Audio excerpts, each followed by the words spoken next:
Martin Luther King was born on January 15, 1929. He was a graduate student at Boston University, receiving the degree in 1955.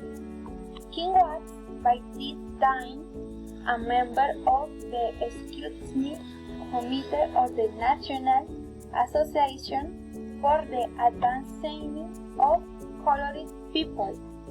He was the leader on the peaceful march on Washington, D.C.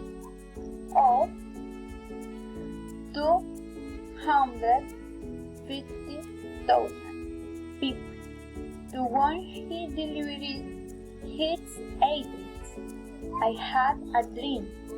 He was not only the symbolic leader of American blacks, but as a world figure.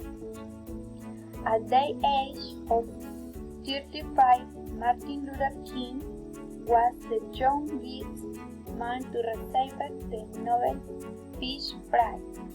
On the evening of April 4, 1968, while standing on the balcony of his motel room in Memphis, Tennessee, he was assassinated.